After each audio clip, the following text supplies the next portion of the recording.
ಎದುರಿಗೆ ಬಂದಿದೆ ಗುರುತಿಕಾರ ಬಂದಿದೆ ಅಂತ ಇವತ್ತು ಬಂದಿದೆ. ಇವಾಗ ನಮಗೆ ಬಂದ ಮಾಹಿತಿ ಪ್ರಕಾರ ಸಂಪಾಜೆ, ಆಲಂತೋಡು, ಆಲೇಟಿ, ಉಪರಡ್ಕ, ಅಜ್ಜವರ ಇಷ್ಟು ಗ್ರಾಮಗಳಿಗೆ ಮಂಡಿಕೋಲು ಗೊತ್ತಿಲ್ಲ. ಅಲ್ಲ ಇವರಿಗೆ ಮಂಡಿಕೋಲು 2 ಬಂದ. ಇಷ್ಟು ಗ್ರಾಮಗಳಿಗೆ ಆರ್ಡಿನೆನ್ಸ್ ಮಾತ್ರ ಬಂದಿದೆ. ಒಂದು ಎಕರೆಗೆ ನಮಗೆ ಯಾವುದು ಇಲ್ಲ. ಒಂದು ಎಕರೆಗೆ 9,33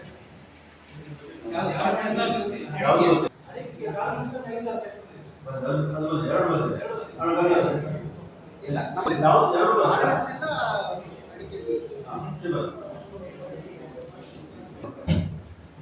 ಅಲ್ಲ ಈಗ ನಾವು ಗೊತ್ತಾಗ್ತಿಲ್ಲ.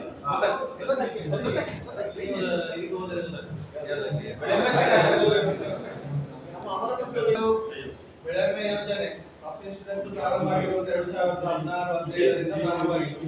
ಒಂದು ನಿಮಿಷ ನಂತರದ ದಿನಗಳಲ್ಲಿ ಒಳ್ಳೆಯ ಮೊತ್ತ 8 ಪಟ್ಟು, 10 ಪಟ್ಟು, 15, 16 ಪಟ್ಟು ಇಷ್ಟರವರೆಗೆ ಬಂದಿದೆ. ಅತ್ಯಂತ ಕನಿಷ್ಠ ಬಂದಿರತಕ್ಕಂಥದ್ದು 8-9 ವರ್ಷಗಳಲ್ಲಿ ಇದೆ ಪ್ರಥಮ. ಇವತ್ತು ಟಾಟಾ ಎಜಿ ಇನ್ಶೂರೆನ್ಸ್ ಕಂಪನಿ ಇದನ್ನು ವಹಿಸಿಕೊಂಡಿದ್ದು ಒಂದು ನಾನು ಹೇಳುವಂಥದ್ದು ಹೆಚ್ಚಿನ ಸೊಸೈಟಿಗಳಿಗೆ ಬಂದಿದೆ. ಅಂದ್ರೆ ಬಂದಿರತಕ್ಕಂಥದ್ದು ಕಡಿಮೆ. ನಾವು 2 ರೀತಿಯಿಂದ ಹೋರಾಟ ಮಾಡೋದು ಒಳ್ಳೆಯದು ಅಂತ. ಒಂದು ಕಾನೂನಾತ್ಮಕ ಹೋರಾಟ, ಎರಡನೇದು ಒಂದು ರೀತಿಯ ಜಿಲ್ಲೆಯ ಕೇಂದ್ರದಲ್ಲಿ, ಯಾಕಂದ್ರೆ ತಾಲೂಕು ಕೇಂದ್ರದಲ್ಲಿ ಇದರ ವಿರುದ್ಧ ಹೋರಾಟ ಮಾಡೋದಕ್ಕಿಂತ ಜಿಲ್ಲಾ ಕೇಂದ್ರದಲ್ಲಿ ಎಲ್ಲ ಜಿಲ್ಲೆಯ ಎಲ್ಲರೂ ಸಹಕಾರಿಗಳು ಸೇರಿ ಒಂದು ರೀತಿಯ ರೈತರು ಪ್ರತಿಭಟನೆ ಮಾಡಿದ್ರೆ ಅದು ಸರ್ಕಾರಕ್ಕೆ ಗೊತ್ತಾಗ್ತದೆ. ಸರ್ಕಾರ ಅದರ ಬಗ್ಗೆ ಸೀರಿಯಸ್ ತಗೊಳ್ತದೆ ಮತ್ತು ಆ ಕಂಪನಿಯನ್ನ ಕರೆದು ಮಾತಾಡಿಸುವಂಥದ್ದು. ಹೇಗೆ ಹೇಳಿದ್ರೆ ಬೆಳಗಾವಿ ಅಥವಾ ಬೆಟ್ಟದ ಪ್ರದೇಶದಲ್ಲಿ ಪ್ರತಿಭಟನೆ ಮಾಡಿದ್ರೆ ಸರ್ಕಾರವೇ ಹೋಗಿ ಹೋಗ್ತದೆ. ದಕ್ಷಿಣ ಕನ್ನಡದಲ್ಲಿ ನಾವು ಪ್ರತಿಭಟನೆ ಮಾಡಿದ್ರೆ ಬಿಜೆಪಿ ಇರ್ಬೋದು, ಕಾಂಗ್ರೆಸ್ ಇರ್ಬೋದು, ಯಾವ ಸರ್ಕಾರ ಇರ್ಬೋದು, ನಮ್ಮ ಪ್ರತಿಭಟನೆಗಳನ್ನ ಯಾರು ನೋಡುವವರಿಲ್ಲ. ಯಾಕಂತ ಹೇಳಿದ್ರೆ ಬರೀ ನ್ಯೂಸ್ ಪೇಪರ್ ಅಲ್ಲಿ ಮಾತ್ರ ನೋಡುವುದು. ಬಂದು ಸರ್ಕಾರವೇ ಬಂದು ಮಂತ್ರಿಯೇ ಬಂದು ನಮ್ಮನ್ನ ಇದು ಮಾಡುವಂತ ಒಂದು ನಾನು ಹೇಳುವಂಥದ್ದು ಆ ರೀತಿಯಾಗಿ 2 ರೀತಿಯ.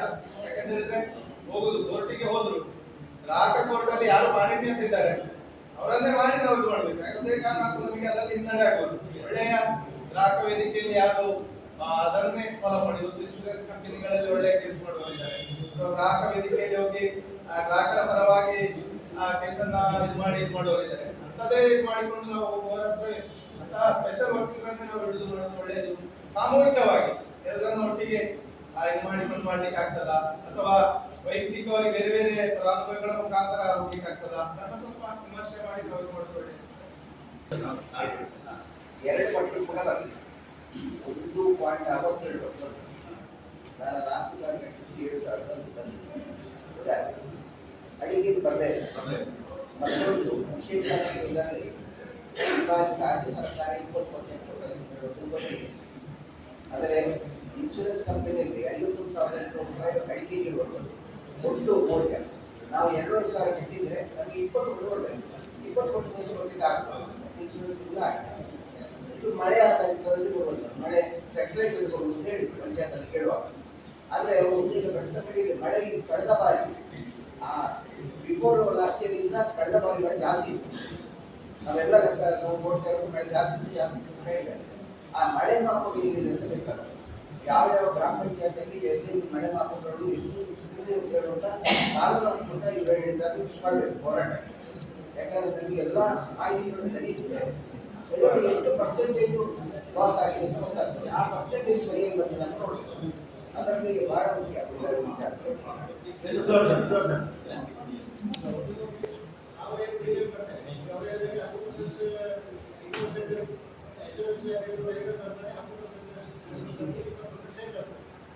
ಈಗ ಲೈಬ್ರರಿ ಬರಬೇಕಾದ್ರೆ ನಾವು ತೋಟಗಾರಿಕೆ ಇಲಾಖೆಯಿಂದ ಒಂದು ಪರೀಕ್ಷೆ ಮಾಡ್ತಾರೆ.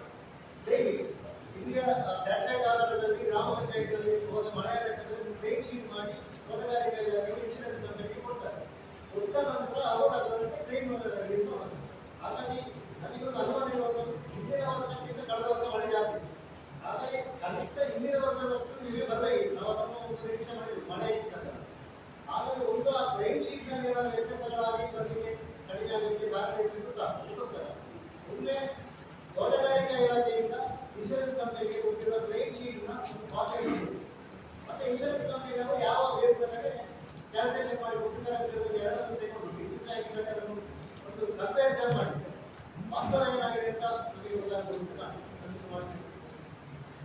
ಇವರು ಹೇಳಿರುವಂತ ಮಳೆ ಮಾಪನ ಯಂತ್ರಗಳು ಪಂಚಾಯತ್ನ ಅಧೀನದಲ್ಲಿ ಇರುವಂತದ್ದು. ಆದ್ರೆ ಪಂಚಾಯತ್ಗೆ ಅದ್ರ ಮೇಲೆ ಯಾವುದೇ ಹೋಲ್ಡಿಲ್ಲ. GPS ಆಧಾರದಲ್ಲಿ ಸ್ಯಾಟಲೈಟ್ ಇಂದ ಇಲ್ಲಿರುವಂತ ಮಳೆ ಮಾಪನ ರೆಕಾರ್ಡ್ ಆಗಿದೆ. ಅದು ಎಷ್ಟು ವರ್ಕಿಂಗ್ ಅಲ್ಲಿ ಇರುವಂತದ್ದು ಯಾರಿಗೂ ಕೂಡ ಅಂದಾಜಿಲ್ಲ. KSNMDC ಅವರು ಏನ್ ಮಾಡ್ತಾರೆ ಅಂತ ಹೇಳಿದ್ರೆ, ಈ ವಿಲೇಜ್ ವೈಸ್ ಬಂದಂತ ಏನು ಮಳೆಯ ಮಾಪನವನ್ನ ಇನ್ಶೂರೆನ್ಸ್ ಕಂಪನಿಗೆ ರಿಪೋರ್ಟ್ ಮಾಡ್ತಾರೆ. ಒಟ್ಟು ಪೇಔಟ್ ಮಾಡುವಂತ ಸಂದರ್ಭದಲ್ಲಿ ಇದನ್ನ ಕನ್ಸಿಡರ್ ಮಾಡ್ತಾರೆ. ಟೆಂಪರೇಚರ್, ಅದಕ್ಕೆ ಒಂದು ಇಂಡೆಕ್ಸ್ ಅನ್ನು ಮಾಡಿರ್ತಾರೆ, ಟೆಂಪರೇಚರ್ ಮತ್ತು ಮಳೆಗೆ. ಆ ಇಂಡೆಕ್ಸ್ ಗಿಂತ ಕಡಿಮೆ ಬಂದು ಇನ್ಶೂರೆನ್ಸ್ ಪೇಔಟ್ ಆಗ್ತದೆ, ಅಥವಾ ಅದಕ್ಕಿಂತ ಜಾಸ್ತಿ ಬಂದರೂ ಕೂಡ ರೈಫಲ್ ಜಾಸ್ತಿ ಆದ್ರೂ ಕೂಡ ಪೇಔಟ್ ಆಗ್ತದೆ. ಈ ಡಾಟಾವನ್ನ ಪೇಔಟ್ ಮಾಡುವಂತ ಸಂದರ್ಭದಲ್ಲಿ ತೋಟಗಾರಿಕೆ ಇಲಾಖೆ, ಇನ್ಶೂರೆನ್ಸ್ ಕಂಪನಿ ಮತ್ತು KSNMDC ಅವರು ಕೂತ್ಕೊಂಡು ಟರ್ಮ್ ಶೀಟ್ ಅನ್ನು ಕ್ರಿಯೇಟ್ ಮಾಡ್ತಾರೆ. ಈ ಸಲ ಮಾಡಿರುವಂತ ಟರ್ಮ್ ಶೀಟ್ ಅನ್ನ ಇನ್ಶೂರೆನ್ಸ್ ಕಂಪನಿಯವರು ಒಪ್ಪಿಲ್ಲ ಅಂತ ಹೇಳುವಂತ ಒಂದು ಮಾಹಿತಿ ಇದೆ.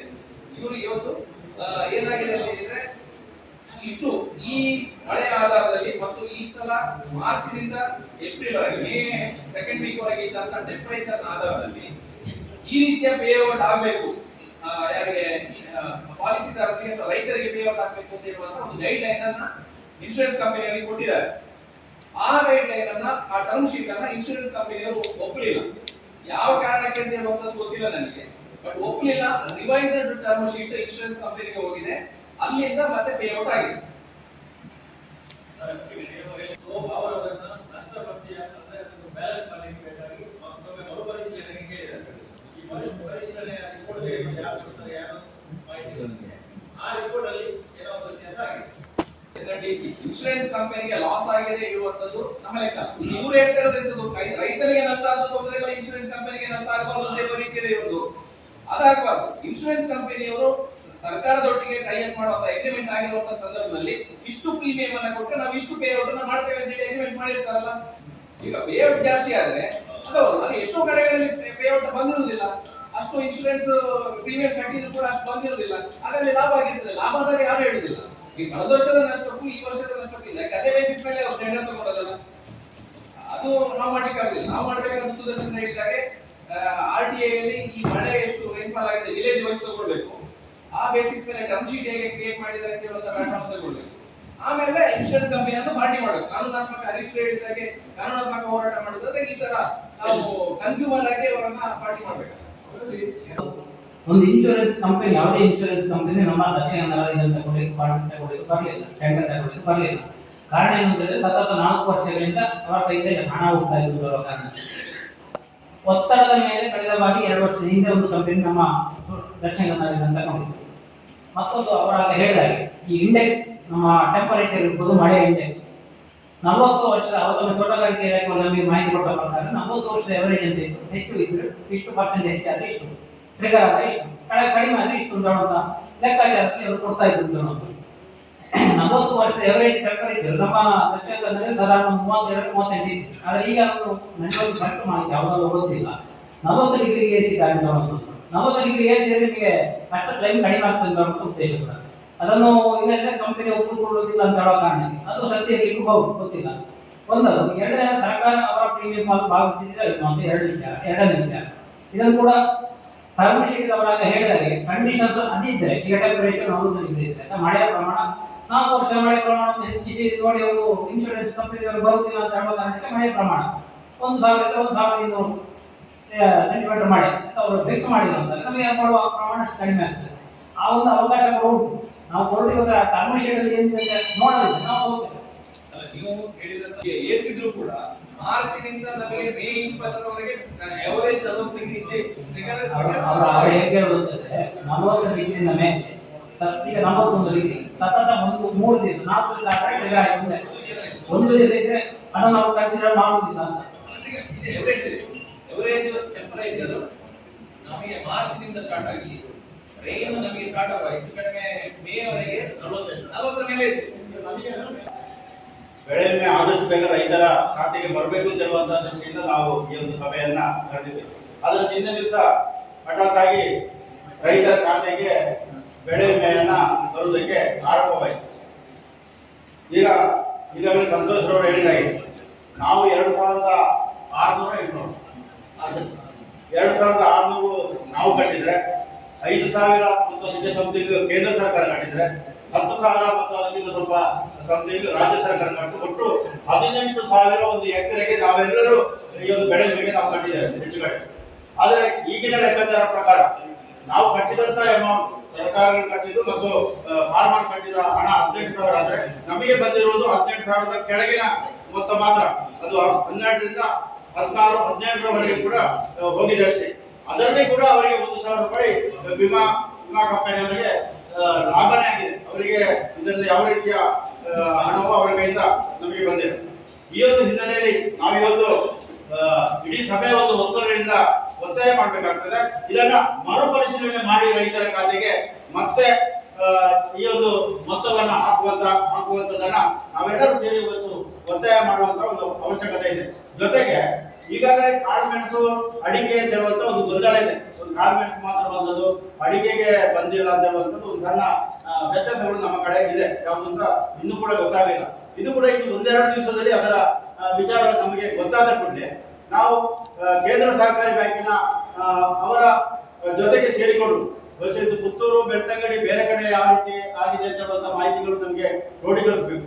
ಇಡೀ ಜಿಲ್ಲೆಗೆ ಅನ್ಯಾಯವಾಗಿದ್ರೆ ಕೇಂದ್ರ ಸಹಕಾರಿ ಬ್ಯಾಂಕ್ ನಾವೆಲ್ಲ ಜೊತೆ ಸೇರಿಕೊಂಡು ಅವರ ಮುಂದಾಳತ್ವದಲ್ಲಿ ನಾವು ಇದರ ವಿರುದ್ಧ ಹೋರಾಟ ಮಾಡೋದು. ಜೊತೆಗೆ ವೈಯಕ್ತಿಕವಾಗಿ ಹೋರಾಟ ಮಾಡಬೇಕಿದ್ರೆ ವಿಮಾ ಕಂಪನಿ ಮತ್ತು ಹಾರ್ಟಿಕಲ್ಚರ್ ಅಥವಾ ಸಂಬಂಧಪಟ್ಟವರ ಮೇಲೆ ನಾವು ವೈಯಕ್ತಿಕವಾಗಿ ಹೋರಾಟ ಮಾಡಲಿಕ್ಕೂ ನಾವು ತಯಾರಿರಬೇಕು. ಇಡೀ ಸಂಘಟನೆಯ ಮೇಲೆ, ಇಡೀ ಸಹಕಾರ ಸಂಘಗಳು ಅಥವಾ ಡಿಸಿಸಿ ಬ್ಯಾಂಕಿನ ಮುಖಾಂತರ ಹೋರಾಟ ಮಾಡುವುದಿದ್ರೆ ಆ ರೀತಿ ಹೋರಾಟ ಮಾಡೋದಕ್ಕೂ ನಾವು ತಯಾರಿದ್ದೇವೆ. ಯಾವುದಕ್ಕೂ ಇನ್ನೊಂದು 2 ದಿವಸದ ಒಂದು ಕಾಲಾವಕಾಶವನ್ನು ನೋಡಿಕೊಂಡು ಪ್ರಮುಖರು ನಾವೆಲ್ಲರೂ ಜೊತೆಯಾಗಿ ಸೇರಿಕೊಂಡು ಮುಂದೆ ಯಾವ ರೀತಿಯಲ್ಲಿ ರೈತರಿಗೆ ಈ ಒಂದು ಬೆಳೆ ವಿಮೆಯನ್ನ ಬರುವುದಕ್ಕೆ ಸಾಧ್ಯವಾಗುವಾಗ ಆ ರೀತಿಯ ಪ್ರಯತ್ನವನ್ನ ನಾವು ಮಾಡೋಣ. ನಿನ್ನೆ ಹೈಕೋರ್ಟ್ ಲಾಯರಿಗೆ ದೀಪಕ್ ಗುತ್ತಮಟ್ಟಿ ಅವರು ಮಾತಾಡಿದ್ದಾರೆ, ಕೆಲವೊಂದು ವಿಚಾರಗಳನ್ನ ಕೇಳಿಕೊಂಡಿದ್ದಾರೆ. ನಮ್ಮ PGS ಪ್ರಸಾದ್ ಅವರು ಪ್ರತಿ ಮಳೆ ಮಾಪನವನ್ನ ಅಳೆಯುವ ಕಾರಣ ಆ ಲೆಕ್ಕಕ್ಕೆ ಕಳೆದ ಬಾರಿ ಮಳೆ ಎಷ್ಟು ಬಂದಿದೆ, ಈ ಬಾರಿ ಮಳೆ ಎಷ್ಟು ಬಂದಿದೆ, ಆ ಲೆಕ್ಕದಲ್ಲಿ ಈ ವರ್ಷ ಜಾಸ್ತಿ ನಮಗೆ ಇದು ಮೊತ್ತ ಸಿಗಬೇಕಿತ್ತು, ಅದು ಸಿಕ್ಕಿಲ್ಲ. ಆ ಒಂದು ಹಿನ್ನೆಲೆಯಲ್ಲಿ ನಾವು ಅದನ್ನ ಹೋರಾಟವನ್ನು ಮಾಡುವ ಮತ್ತು ಬೇಡಿಕೆಯನ್ನ ಸಲ್ಲಿಸುವಾಗ ಈ ಸಂದರ್ಭದಲ್ಲಿ ಹೇಳ್ಕೊಳ್ತೇನೆ. ಯಾರಿಗಾರು ಬೇರೆ ನಾನು ಮಾತಾಡಲಿಕ್ಕಿದ್ರೆ ಈ ವಿಷಯದಲ್ಲಿ